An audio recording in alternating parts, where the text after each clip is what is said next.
دین اسلام نے ہم مسلمانوں کے اوپر کئی طریقے کی عبادتیں فرض کی ہیں۔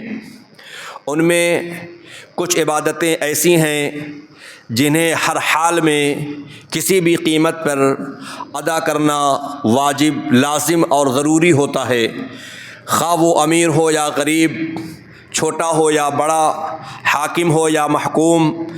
اگر اس کے پاس عقل ہے، دماغ ہے اور اس کے ہوش و حواس درست اور قائم ہیں تو ایسے شخص کو اس فریضے کو انجام دینا ہر حال میں کسی بھی قیمت پر لازم اور ضروری ہوتا ہے، اور وہ عبادت ہے نماز۔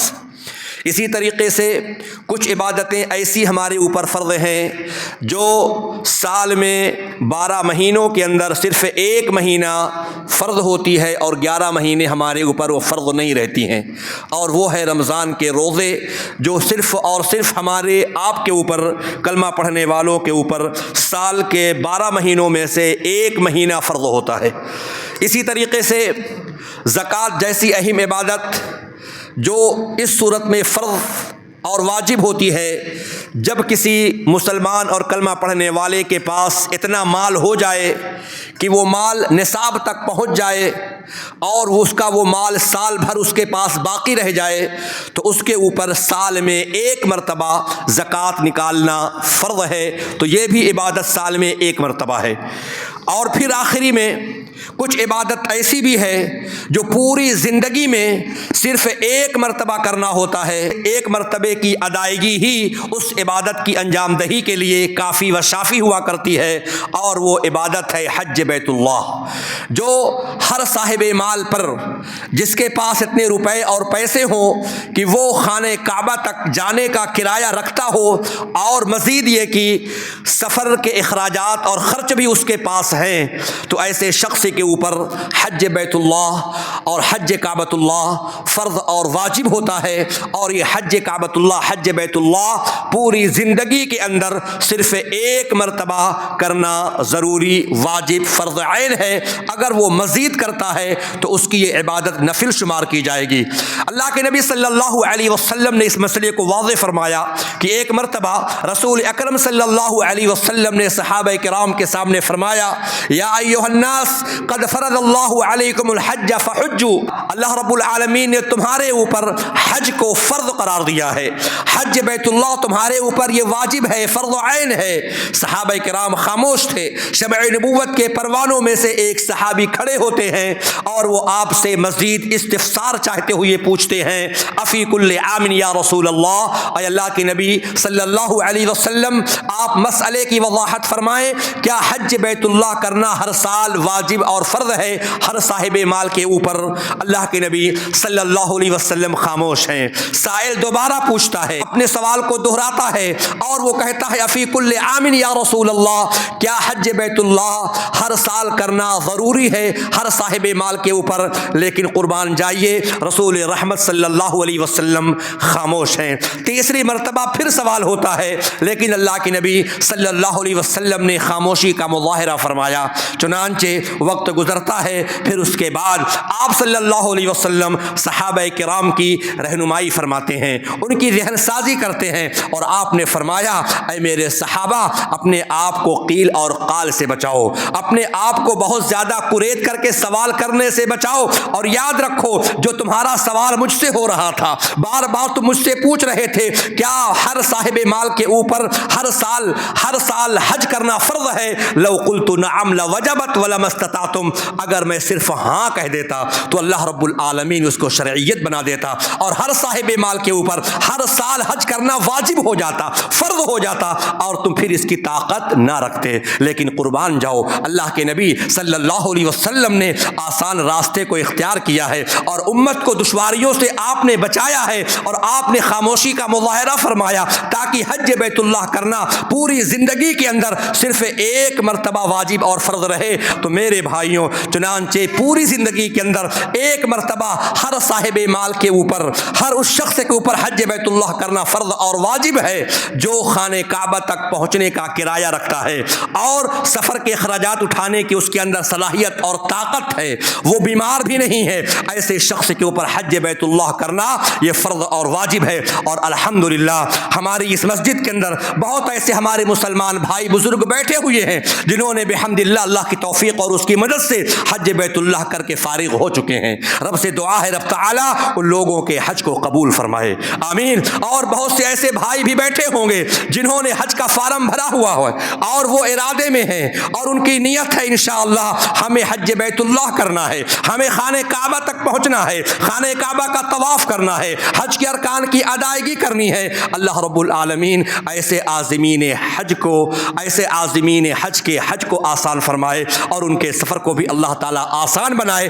ان کو صحت اور تندرستی عطا کرے اللہ تعالیٰ کہ ان کے تمام ارکان حج بآسانی ادا ہو سکیں۔ اور الحمدللہ ہم میں سے بہت سارے مسلمان ایسے بھی بیٹھے ہوں گے جن کے دلوں کی یہ تمنا ہے، جن کے دلوں کی یہ آرزو ہے کہ خوشی دیکھی، غمی دیکھی، برا دیکھا، بھلا دیکھا، نہ دیکھا ان آنکھوں سے خانہ کعبہ تو کچھ بھی نہ دیکھا، تمنا ہے دل میں کہ بیت اللہ کو دیکھوں، بیت اللہ کو دیکھ کر بیت رسول اللہ کو دیکھوں۔ جن کی یہ تمنا اور آرزو ہے، جن کے دلوں کے اندر یہ خیال آتے ہیں، اللہ رب العالمین ان کے آرزوؤں اور تمناؤں کو پائے تکمیل تک پہنچائے، آمین۔ اللہ تعالیٰ سارے مسلمان کو حرمین شریفین کی زیارت نصیب فرمائے، آمین یا رب العالمین۔ اور وہیں پر یہ بھی سماج اور معاشرے کا ایک کڑوا سچ ہے کہ کچھ ایسے صاحب مال بھی ہوں گے، کچھ ایسے مال و دولت والے لوگ بھی بیٹھے ہوں گے کہ جن کے دلوں کے اندر کبھی حج بیت اللہ کا خیال نہیں آتا۔ اگر کسی چیز کا خیال آتا ہے تو اپنی ضروریات کا خیال آتا ہے، اپنے کاروبار کا خیال آتا ہے، اپنی اولاد کا خیال آتا ہے، اپنے بزنس کا خیال آتا ہے، میرا کاروبار پروان چڑھ جائے، ہمارے کارخانے بڑھتے ہوئے چلے جائیں، ہمارا بینک بیلنس اور مضبوط ہو جائے، ہماری اولاد کامیاب ہو جائے، ہمارے بیٹے بیٹیوں کی شادی ہو جائے۔ حج بیت اللہ ہے، کوئی معاملہ نہیں ہے، ٹھیک ہے اس کو دیکھ لیا جائے گا۔ اور اس حج بیت اللہ کی ادائیگی میں وہ لوگ ٹال مٹول سے کام لے رہے ہیں، وہ لوگ حج بیت اللہ کو مؤخر کر رہے ہیں، ان کے پاس یہ عذر قابل قبول نہیں ہے۔ چنانچہ رب العالمین نے ان کو اگر مال و زر سے نوازا ہوا ہے، مال و دولت کے مالک بنے بیٹھے ہوئے ہیں اور اتنا پیسہ ان کے پاس ہے کہ وہ خانہ کعبہ تک پہنچ سکتے ہیں، واپس آ سکتے ہیں، سفر کے خرچ کو اٹھا سکتے ہیں اور وہ حج بیت اللہ کرنے سے پیچھے ہیں، تو یاد رکھیے گا میرے بھائیوں، جامع ترمذی شریف کی یہ روایت ہے، اگرچہ یہ روایت ضعیف ہے لیکن اور بھی اس کے شاہد موجود ہیں کہ رسول کائنات ارشاد فرماتے ہیں من ملک زادن وراحلۃ تبلغه الى بیت اللہ ولم یحج فلا علیہ ان یموت یہودیا او نصرانیا، کہ رب العالمین جس کو اس بات کا مالک بنا دے کہ اس کے پاس کرایہ ہو جائے خانہ کعبہ تک پہنچنے کے لیے اور سفر کے خرچ اس کے پاس موجود ہے، ایسی سواری موجود ہے کہ وہ بیت اللہ شریف تک پہنچ سکتا ہے، خانہ کعبہ کا وہ حج کر سکتا ہے، ولم یحج، اس کے باوجود وہ حج نہیں کر رہا ہے، روزہ رکھتا ہے، نماز پڑھتا ہے، زکوٰۃ بھی ادا کرتا ہے، لیکن وہ مالک بنا بیٹھا ہے لیکن وہ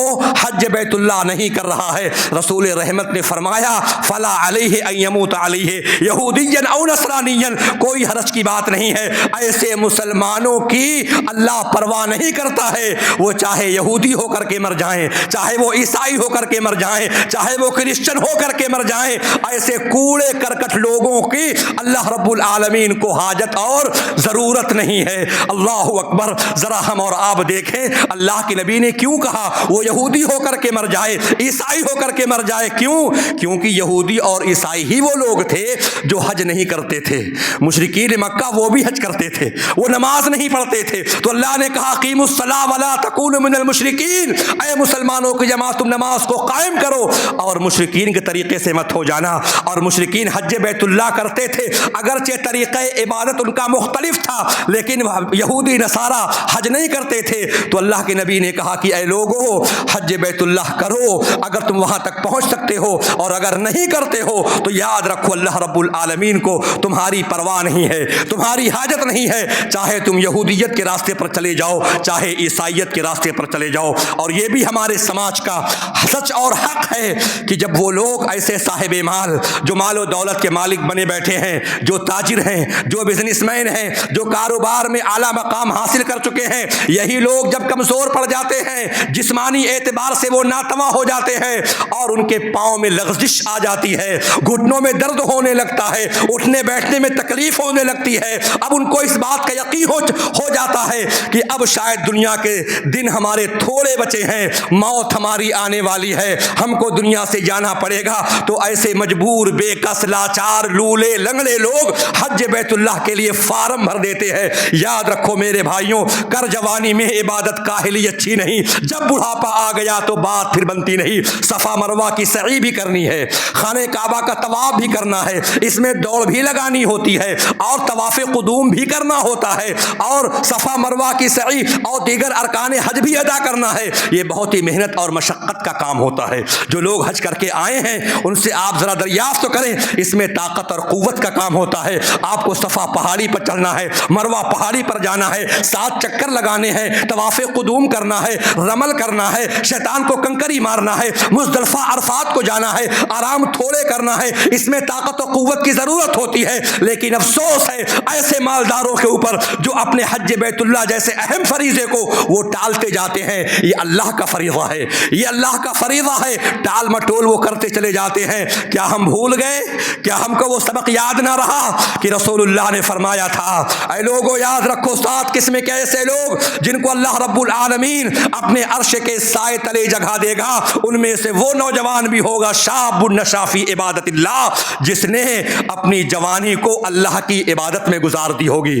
اور کسی صاحب نے کہا خانہ کعبہ کے اندر اگر سب سے ضعیف ناتواں بوڑھے 60 کے اوپر جو بالکل ریٹائر ہو چکے ہیں، نہ ان کو گھر میں کوئی پوچھتا ہے، نہ ملازمت میں کوئی پوچھتا ہے، زندگی سے بالکل ریٹائرمنٹ، سب سے کمزور جو حاجی وہاں پر موجود ہوتے ہیں وہ انڈیا اور پاکستان کے ہوتے ہیں، کیونکہ ان میں ذوق اور شوق نہیں۔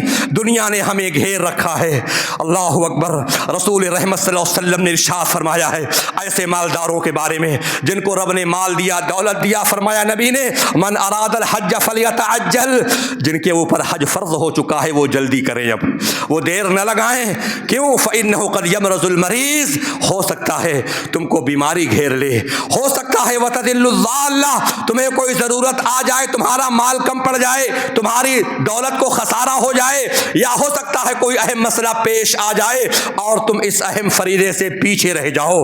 اللہ اکبر۔ تو ہمیں اور آپ کو چاہیے خانہ کعبہ کی طرف جانے میں، حج بیت اللہ کے لیے، کعبۃ اللہ کے حج کے لیے ہم اور آپ اگر صاحب زر صاحب دولت ہیں تو ہمیں اس ارکان کی ادائیگی میں جلدی کرنا چاہیے۔ اور کچھ ایسے بھی سماج اور معاشرے کے اندر لوگ ہیں، آپ چلے جائیں شہر الہ آباد اور اس امت کے جو علماء سو ہیں، انہوں نے سادہ لوح مسلمانوں کا بیڑا غرق کیا ہوا ہے۔ انہوں نے ایسی ایسی عقیدے اور ایسی ایسی باتیں ان کو بتا رکھی ہیں کہ لوگ حج بیت اللہ کی جانب، حج بیت اللہ کی طرف نیت اور ارادہ نہیں کرتے ہیں، ان کو لوگوں نے بتا رکھا ہے ٹھیک ہے خانہ کعبہ جانے کی ضرورت نہیں ہے، اجمیر چلے جاؤ، فلاں درگاہ چلے جاؤ، فلاں پیر کے آستانے پر چلے جاؤ، ان کی مزار، ان کے بت، ان کی قبر پر چلے جاؤ اور 7 چکر لگا کر کے آ جاؤ گے، تم کو ایک حج کا ثواب مل جائے گا۔ یہ حج کی قدر و منزلت کو یہ لوگ گھٹا رہے ہیں، جبکہ یاد رکھا جائے میرے بھائیوں، اگر میں کہوں تو یہ بات شاید بری نہ ہو کہ یہ آج کے جو مسلمان ہیں جن کا یہ عقیدہ ہے کہ اجمیر چلے جاؤ، اجمیر کی درگاہوں کا چکر لگا کر کے چلے آؤ، علی حجویری کے ہاں چلے جاؤ، بابو شاہ کے مزار پر چلے جاؤ، منور شاہ کے ہاں چلے جاؤ، اور تمہارا یہ جانا وہاں کی زیارت کرنا، قبر کا چکر لگانا، اجمیر کی درگاہوں کا گھوم کر کے آنا، یہ حج کے برابر ثواب مل جاتا ہے۔ استغفر اللہ۔ ان مسلمانوں کا عقیدہ مشرکین مکہ سے بھی گیا گزرا ہے۔ آپ کو واقعہ معلوم ہے، قرآن کی سورہ یاد ہے، اللہ نے کیا فرمایا؟ الم تر کیف فعل ربک باصحاب الفیل، اے نبی کیا آپ نے نہیں سنا تمہارے رب نے ہاتھی والوں کے ساتھ کیا کیا؟ وہ مشرکین مکہ جن کا عقیدہ یہ تھا یہ خانہ کعبہ اللہ کا گھر ہے، یہ بیت اللہ ہے، اور اہل مکہ کو بڑی فضیلت حاصل تھی، بڑی برتری حاصل تھی۔ کیوں؟ کیونکہ ان کے یہاں خانہ کعبہ تھا، جتنے بھی عرب ممالک تھے وہ تمام کے تمام اہل مکہ کو عزت اور شرف کی نگاہ سے دیکھتے تھے کہ یہ خانہ کعبہ کے متولی ہیں، کعبہ ان کے ہاتھوں میں ہے۔ اللہ اکبر۔ یمن کے اندر صنعاء مقام کا بادشاہ ابرہہ، اس کو بڑی خلش ہوئی کہ یہ کیا معاملہ ہے کہ لوگ حج کے لیے کعبہ جاتے ہیں، اور اس نے یمن صنعاء کے اندر ایک کلیسا تعمیر کیا اس ارادے سے کہ لوگ حج کے لیے بیت اللہ شریف نہ جائیں بلکہ ہمارے صنعاء میں آ جائیں، اور یہ بات جنگل میں آگ کی طرح پھیلتی ہے۔ مکہ کے اندر عربوں میں سے ایک عربی بدو دیہاتی رات کی تاریکی میں صنعاء پہنچتا ہے، کلیسا میں داخل ہوتا ہے اور وہیں پر بیٹھ کر کے اندر وہ نجاست کر دیتا ہے، نجاست کو کسی چیز سے اٹھا کر اور اس ابرہہ بادشاہ کے کلیسا کی دیواروں پر لے پاتا ہے، مل دیتا ہے، اسی میں رگڑ دیتا ہے۔ طوفان بدتمیزی، بڑا شور اٹھا، کس نے ہمارے کعبہ کی توہین کی ہے، کس نے اس کے ساتھ بدسلوکی کی ہے، اس کی خیر نہیں۔ ابرہہ بادشاہ اپنے فوج کو لے کر کے خانہ کعبہ کی جانب بڑھتا ہے۔ وہ ابرہہ لشکر جس کے پاس ہاتھی ہیں، جس کے پاس اونٹ ہے اور کثیر تعداد میں اس کے پاس فوج ہے، اور جا کر کے منہ اور مزدلفہ کے بیچ وادی محصر میں قیام پذیر ہو جاتے ہیں۔ لوٹ مار مچائی، یہاں تک کہ سردار مکہ عبد المطلب کے اونٹوں کو بھی وہ لوگ ہکا لائے۔ عبد المطلب کو خبر لگی کہ ابرہہ بادشاہ خانہ کعبہ کو ڈھانے آیا ہوا ہے، وہ خانہ کعبہ جس کا ہم طواف کرتے ہیں، وہ خانہ کعبہ جہاں پر بیٹھ کر کے ہم اللہ کو یاد کرتے ہیں، ہم ابراہیم علیہ السلام کی سنت کو فالو کرتے ہیں، یہ عقیدہ مشرکین مکہ کا تھا۔ اللہ اکبر۔ عبد المطلب پہنچے، کہا بادشاہ ابرہہ۔ جب ابرہہ بادشاہ نے سردار مکہ عبد المطلب کو دیکھا تو وہ سہم گیا کہ مکہ کا سردار عبد المطلب آیا ہوا ہے، اپنی جگہ سے اپنی کرسی سے کھڑا ہو گیا۔ کیوں؟ اس کو اچھا نہیں لگا کہ مکہ کا سردار نیچے رہے اور میں اوپر بیٹھوں، چنانچہ وہ نیچے اتر آیا، اور اس کو یہ بھی اچھا نہیں لگا کہ میں سردار مکہ جیسے بدو شخص کو اپنے پاس بلا کر کے بیٹھا لوں۔ وہ اپنے اسٹیج سے تخت سے نیچے اترا اور سردار مکہ عبد المطلب کو بیٹھا لا۔ کہا عبد المطلب کیوں آئے ہو، کیا بات ہے؟ کہا بات کچھ نہیں ہے، تمہارے کچھ سپاہی ہمارے اونٹ کو ہکا لائے ہیں، میں اونٹوں کی تلاش میں آیا ہوں، 200 اونٹ کا معاملہ ہے۔ ابرہہ بادشاہ حیران و ششدر، کہا اللہ اکبر، یہ کیا معاملہ ہے؟ میں تو خانہ کعبہ کی ڈھانے کی نیت سے آیا ہوں، خانہ کعبہ کو ڈھانے جا رہا ہوں، اور یہ ایک دنیا کے حقیر اور معمولی چیز اونٹ کی بات کرتے ہیں۔ کہا عبد المطلب جب میں نے تم کو دیکھا تھا تو میں ڈر اور سہم گیا تھا، لیکن تم نے دنیا کے مال و متاع کا سوال کر کے اور تم نے اپنی اہمیت کم کر لی ہے۔ کہا ٹھیک ہے، راستہ بالکل صاف ہے۔ اس وقت عبد المطلب نے جو الفاظ کہے تھے آج بھی وہ تاریخ اسلام کے اوراق پر یوں چمک اور ٹمٹما رہے ہیں۔ انہوں نے کہا تھا اے ابرہہ سن، انا رب الابل ہوا رب الکعبہ، اونٹوں کا رب میں ہوں، کعبے کا رب آسمان پر ہے، ہم کو اونٹوں کی فکر ہے، میں اونٹوں کے لیے آیا ہوں، جس کا کعبہ ہے وہ جانے، اس کا مالک جانے، اس کا رب جانے، اونٹ کو لیے چلتا بنے اور کہے کہ مکہ کے لوگوں مکہ خالی کر دو، ابرہہ بادشاہ خانہ کعبہ کو ڈھانے کے لیے آ رہا ہے۔ چنانچہ لوگ مکے کو خالی کر دیے۔ یہ یقین تھا، یہ اعتماد تھا اللہ رب العالمین کا عذاب آئے گا، اور ہوتا بھی یہی ہے۔ ابرہہ بادشاہ اپنے ہاتھی جس کا نام محمود تھا سوار ہوتا ہے اور آگے بڑھنے کی کوشش کرتا ہے تو اس کا ہاتھی آگے بڑھنے سے انکار کر دیتا ہے۔ کسی شاعر نے کہا تھا ہاتھی تمام جھک گئے کعبے کو دیکھ کر، کتنے ذلیل لوگ تھے مانے نہیں مگر۔ چنانچہ وہ آگے بڑھنا چاہا لیکن آگے نہ بڑھ سکا۔ رب العالمین نے اس کا انتظام کیا، اور اس دنیا کا سب سے پہلا فضائی اور آسمانی حملہ تھا وہ ارسل علیہم طیرا ابابیل، اللہ رب العالمین نے ان کے اوپر پرندوں کے جھنڈ کو بھیج دیا، ترمیہم بحجارۃ من سجیل، جو ان کے اوپر کنکروں چلے جیسے کنکروں کو برسا رہے تھے۔ اللہ اکبر۔ اور کیا ان کا معاملہ ہوا؟ فجعلہم کعصف ماکول، اور اللہ رب العالمین نے ان کو کھائے ہوئے بھوسا کی طرح بنا دیا، یعنی کل کے کل گوبر ہو گئے، سڑ گئے۔ جہاں پر وہ کنکریاں گر رہی تھیں چنے کے برابر، وہ پرندے جو اڑ رہے تھے ان کے پاس 3 کنکریاں تھیں، ایک چوچ میں 2 پنجوں میں، جہاں پر لگتی ان کا کام تمام ہو جاتا، وہ گوشت وہاں سے جھڑ جایا کرتا تھا۔ تو چنانچہ میں کہنا یہ چاہتا ہوں کہ مشرکین مکہ کا بھی یہ عقیدہ تھا کہ حج اگر ہوتا ہے تو کعبے میں ہوتا ہے، کعبہ کے سوا حج کلیسا میں نہیں ہو سکتا، صنعاء میں نہیں ہو سکتا ہے۔ لیکن آج کے مسلمان کا ایمان اتنا گیا گزرا ہے، وہ کہتے ہیں کعبہ جانے کی کیا ضرورت ہے، اجمیر چلے جاؤ، درگاہوں کے چکر لگا آؤ، اللہ اکبر، وہ حج کے برابر تم کو ثواب مل جائے گا۔ یاد رکھو حج کس جگہ کا ہوگا؟ حج ہوگا کعبۃ اللہ کا، حج ہوگا بیت اللہ کا۔ رب العالمین نے فرمایا ان اول بیت وضع للناس للذی ببکۃ مبارکا وہدی للعالمین، بے شک پہلا وہ گھر جس کو بنایا گیا لوگوں کے لیے وہ مکے میں ہے، وہ بابرکت ہے، ہدی للعالمین، وہ لوگوں کے لیے مرکز ہدایت۔ تو حج ہوگا تو کعبۃ اللہ کا ہوگا، حج ہوگا تو بیت اللہ کا ہوگا، اور کس کے لیے ہوگا؟ اللہ نے آگے فرمایا وَلِلَّهِ عَلَى النَّاسِ حِجُّ الْبَيْتِ، اللہ کے لیے ہوگا، وَلِلَّهِ عَلَى النَّاسِ حِجُّ الْبَيْتِ، لوگوں کے اوپر بیت اللہ کا حج کرنا فرض ہے، للہ اللہ کے لیے۔ نمائش کے لیے نہیں، دکھاوا کے لیے نہیں، جو حج اللہ کے لیے کرتے ہیں ان کی زندگیوں میں انقلاب آ جاتا ہے۔ ورنہ بہت سے لوگ حج کرنے جاتے ہیں، حج کر کے واپس بھی آ گئے، نہ عقیدے کی اصلاح ہوئی نہ عمل کی اصلاح ہوئی، جیسے بے نمازی پہلے تھے اب بھی بے نمازی ہے، نہ ان کا اخلاق بدلا، نہ کردار بدلا، نہ گفتار نہ کردار، جیسے وہ پہلے تھے آج بھی وہ ایسے ہیں۔ اللہ اکبر، یہ جگہ کی بات نہیں، یہ قسمت کی بات ہے۔ ابو جہل بھی خانہ کعبہ کے سائے تلے بیٹھا کرتا تھا، خانہ کعبہ کے چھاؤں میں بیٹھا کرتا تھا، اپنی میٹنگ کیا کرتا تھا، لیکن جب وہ مرا تو اللہ کے نبی نے کہا مات فرعون هذه الامہ، اس امت کا فرعون یہ مر گیا۔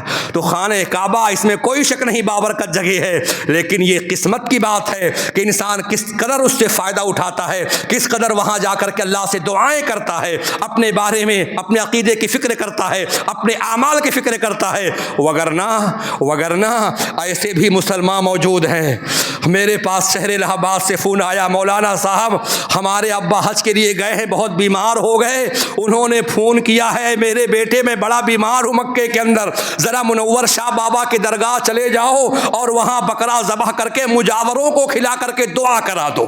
اللہ اکبر، بیت اللہ میں بیٹھ کر کے بھی اللہ سے امیدیں نہیں، غیر اللہ سے امیدیں وابستہ کر رکھا ہے۔ کچھ ایسے بھی لوگ ہوتے ہیں، آپ بڑے بدنصیب ہیں، خانہ کعبہ میں بیٹھے ہیں، خانہ کعبہ کے سائے میں بیٹھ کر کے ان کی امیدیں اللہ سے نہیں ہیں، یہاں پر فون کرتے ہیں کہ جاؤ منور شاہ بابا کے یہاں چلے جاؤ اور میرے نام کی دعا کرا دو، میں بیمار ہو چکا ہوں۔ چاہیے تو یہ تھا کہ وہ خانہ کعبہ میں بیٹھتا، وہ اللہ رب العالمین سے دعائیں کرتا۔ تو میرے بھائیوں، ایسے لوگوں کی کوڑے کرکٹ لوگوں کی اللہ کو حاجت اور ضرورت نہیں ہے۔ اللہ کی بندگی کے لیے تو فرشتے ہی کافی ہیں۔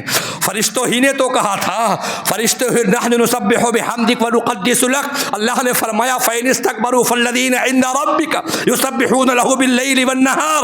اے لوگو، اگر تم تکبر کرتے ہو، اللہ رب العالمین کے پاس ایسے لوگ موجود ہیں جو اللہ کی عبادت دن رات کرتے ہیں، وہم لا یسأمون، اور وہ اللہ کی عبادت سے تھکتے بھی نہیں ہیں۔ اللہ اکبر، یاد رکھو میرے بھائیوں، عبادت و بندگی کے لیے تو فرشتوں کی جماعت ہی کافی تھی۔ اللہ کے نبی نے ایک مرتبہ فرمایا انی ارا ما لا ترون واسمع ما لا تسمعون، اے میرے صحابہ میں وہ دیکھتا ہوں جو تم نہیں دیکھتے ہو، اے میرے صحابہ میں وہ سنتا ہوں جو تم نہیں سنتے ہو۔ یا رسول اللہ آپ نے کیا سنا؟ اللہ کے نبی نے کہا اتت السماء حق انت اتا، اے میرے صحابہ آسمان چرچرا رہا ہے، آسمان لرز رہا ہے، اور آسمان کا لرزنا، آسمان کا چرچرانا یہ اس کا حق ہے۔ کیوں؟ نگاہ نبوت دیکھ رہی ہے کہ 4 انگشت جگہ بھی آسمان میں ایسی نہیں ہے جہاں پر فرشتے موجود نہ ہوں اور موجود ہو کر کے اللہ کے سامنے سجدہ ریز نہ ہوئے ہوں۔ اللہ اکبر، کہ اللہ کی عبادت کے لیے وہی کافی و شافی ہے۔ تو میرے بھائیوں، میں عرض یہ کر رہا تھا کہ حج ہوگا تو بیت اللہ کا، اور حج ہوگا تو اللہ رب العالمین کے لیے ہوگا، اللہ کی رضا کے لیے ہوگا۔ اور من حج للہ، اور جو اللہ کے لیے حج کرتا ہے، ریا کے لیے نہیں، اور وہ حج کیا بندہ، اور ایسا حج فلم یرفث ولم یفسق، حج کیا تو ایسا کیا، نہ اپنے زبان سے کچھ گالی نکالی اور نہ اللہ کی نافرمانی کی۔ اللہ تعالیٰ ان حاجیوں سے بچا لے جو حاجی حج کرنے گئے، قربانی بھی پیش کی، اور حجام کی دکان پر پہنچے، کہا قربانی کر آئے، ناخن بھی کاٹنا ہے، بال بھی حلق کرانا ہے، بال بھی حلق کرا رہے ہیں اور داڑھی بھی مڈا رہے ہیں۔ کیا یہ حج میں اللہ کی نافرمانی نہیں ہے؟ یعنی حج تو ہو گیا، نہ عقیدے کی اصلاح ہوئی، نہ عمل کی اصلاح ہوئی، جیسے بے نمازی پہلے اب بھی ویسے ہی بے نمازی ہے، جس طریقے سے فلم بینی تماشا بینی پہلے کر رہے تھے، حج کرنے کے بعد آئے اب بھی وہی تماشا بینی فلم بینی کر رہے ہیں۔ اور ہماری خواتین اسلام، اللہ ان کو عقل سلیم دے۔ بہت بڑا فتنہ ہے یہ موبائل کا فتنہ جو آج کے دور میں رونما ہو چکا ہے۔ چنانچہ بڑے فتاوے، مولانا صاحب ہم سیریل نہیں، ہم پاکستانی سیریل دیکھ رہے ہیں آج کے زمانے میں، اس میں گناہ ہے کہ گناہ نہیں ہے، ابھی اسی میں شک میں پڑے ہوئے ہیں۔ اور آج جتنے بھی اختلاف و انتشار ہیں اور جتنے بھی طلاق واقع ہو، اور آج بھی ایک طلاق کا مسئلہ بھی نکلتے 12 بج چکے، 12:10 کا مسئلہ ہے۔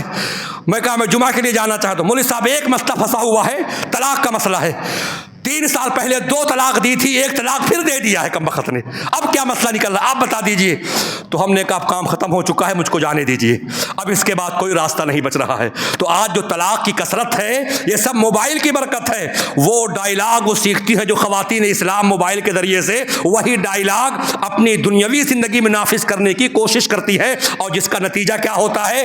طلاق میں اضافہ ہو رہا ہے۔ یہی وجہ بن رہی ہے کیونکہ جو مسائل ہمارے سامنے آتے ہیں، جو فتویٰ آتا ہمارے سامنے، اللہ تعالیٰ سب کی حفاظت فرمائے۔ سب سے زیادہ فتویٰ اگر ہمارے پاس اگر کوئی آیا اب تک، میں 2006 سے یہاں پر ہوں، سب سے زیادہ فتویٰ اگر کسی چیز کا آیا ہے کانپور، لکھنؤ، شہر الہ آباد، پرتاپ گڑھ اور جتنے اطراف کے، سب سے زیادہ فتویٰ طلاق کا میرے پاس آیا ہے۔ یہ طلاق ہو گئی، وہ طلاق کیا ہے؟ وہی فلمی ڈائلاگ ہے، وہی چیز اپنی زندگی میں نافذ کی جاتی ہے۔ اللہ تعالیٰ ہمیں اور آپ کو محفوظ رکھے۔ تو میرے بھائیوں، حج کیا، حج بیت اللہ کیا، کوئی چیز نہ بدلی، نہ کچھ نہیں بدلا۔ کیا بدلا؟ واپس آنے کے بعد ٹائٹل بدل گیا۔ پہلے صرف غلام الدین تھے، اب حاجی غلام الدین ہو گئے بس۔ بے نمازی تو پہلے بھی تھے، اور فلم بینی پہلے بھی کرتے تھے، لوگوں کو پریشان پہلے بھی کرتے تھے۔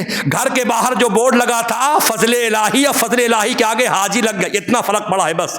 نہ عقیدے میں فرق آیا، نہ عمل میں فرق آیا، اور بڑے ہوشیار لوگ ہیں۔ اللہ اکبر۔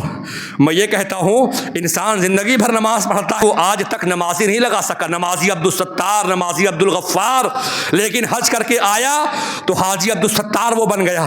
علماء نے لکھا یہ ریا ہے۔ اللہ نے قرآن میں کہا وَلِلَّهِ عَلَى النَّاسِ، لوگوں پر بیت اللہ کا حج کرنا فرض ہے اللہ کے لیے، رضائے رب کے لیے، دکھاوا نہیں، نمود نہیں۔ کہا مولوی صاحب آپ بات نہیں سمجھ رہے، کیونکہ حج ایک ایسا فریضہ ہے جو زندگی میں صرف ایک ہی مرتبہ کیا جاتا ہے، نماز تو زندگی بھر پڑھنی ہے۔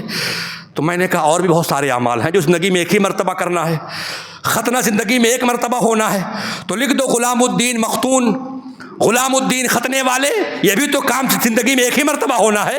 تو میرے بھائیوں، حاجی عبدالستار، حاجی فضل الہی، ان تمام چیزوں سے پرہیز کیا جائے، ہمارا جو حج ہے یہ اللہ کے لیے ہو۔ اور یاد رکھو قرآن کریم میں جو اشارہ ہے وَمَن كَفَرَ فَإِنَّ اللَّهَ غَنِيٌّ عَنِ الْعَالَمِينَ، اللہ نے قرآن میں کہا نا وَمَن كَفَرَ، یہ حج کے بعد اللہ نے کہا وَلِلَّهِ عَلَى النَّاسِ حِجُّ الْبَيْتِ مَنِ اسْتَطَاعَ إِلَيْهِ سَبِيلًا وَمَن كَفَرَ، اور جو انکار کرتا ہے حج کا، حج کی طاقت ہے، انکار کر رہا ہے، حج نہیں کر رہا ہے، فَإِنَّ اللَّهَ غَنِيٌّ عَنِ الْعَالَمِينَ، تو اللہ رب العالمین ایسے لوگوں سے بے نیاز ہے۔ تو میرے بھائیوں، اگر ہم صاحب مال ہیں، صاحب زر ہیں، ہم کرایہ، ہمارے پاس کرایہ موجود ہے، حج بیت اللہ کرنے جا سکتے ہیں، واپس آ سکتے ہیں، تو حج کی ادائیگی میں تاخیر نہیں ہونا چاہیے۔ آپ انتظار مت کریے ہم بوڑھے ہوں گے تب حج بیت اللہ کریں گے۔ میں نے پہلے بھی کہا تھا کر جوانی میں عبادت، کاہلی اچھی نہیں، جب بڑھاپا آ گیا تو بات پھر بنتی نہیں۔ جوانی کی عبادت اللہ کو بہت پسند ہے۔ اللہ کے نبی صلی اللہ علیہ وسلم نے فرمایا جو انسان ایسے حج کرے، حدیث جو میں نے پڑھی تھی اس کا میں ترجمہ پیش کر دوں، من حج للہ فلم یرفث ولم یفسق، جو انسان اللہ کی رضا کے لیے حج کرتا ہے وہ بےہودہ بات نہ بکے، گالی نہ دے، اللہ کی نافرمانی نہ کرے، یعنی داڑھی پہلے اگر مڑا رہا تھا حج کرنے کے بعد داڑھی کاٹنا بند کر دے، داڑھی مڑانا وہ بند کر دے۔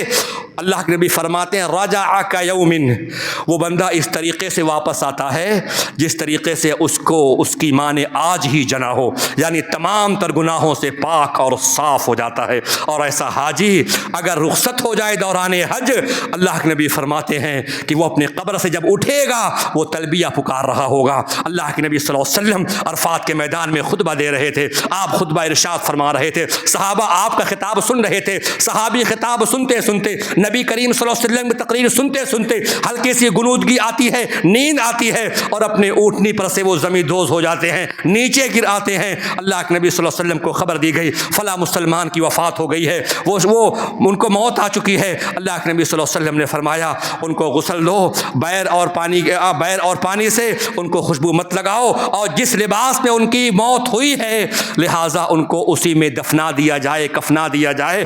کیوں؟ فَإِنَّهُ يُبْعَثُ يَوْمَ الْقِيَامَةِ مُلَبِّيًا، ایسا انسان جو حالت حج میں، حالت احرام میں وفات پاتا ہے، بروز قیامت اپنی قبر سے جب وہ اٹھے گا اس کے زبان پر تلبیہ کے الفاظ جاری ہوں گے، لبیک اللہم لبیک لا شریک لک لبیک۔ تو میرے بھائیوں، حج بیت اللہ اگر فرض ہے اس کی ادائیگی میں ہم اور آپ کوتاہی نہ کریں، بوڑھے ہونے کا انتظار نہ کریں، چونکہ موت کسی کا انتظار نہیں کرتی ہے، اور یہ فریضہ ہمارے ذمہ باقی رہ جائے گا۔ اللہ رب العالمین ہمیں اور آپ کو حج بیت اللہ کی توفیق عطا فرمائے۔ ہمارے سارے مسلمان بھائی بھائیوں کو حرمین شریفین کی زیارت نصیب فرمائے۔ اللہ رب العالمین بار بار ہم لوگوں کو توفیق دے کہ ہم اور آپ خانہ کعبہ پہنچیں، عمرہ کریں، حج کریں۔ رب کریم ہمیں آپ کو دین اسلام پر قائم رکھے، اور جب خاتمہ ہو تو خاتمہ بالخیر، آمین۔ بارک اللہ لنا ولکم فی القرآن العظیم۔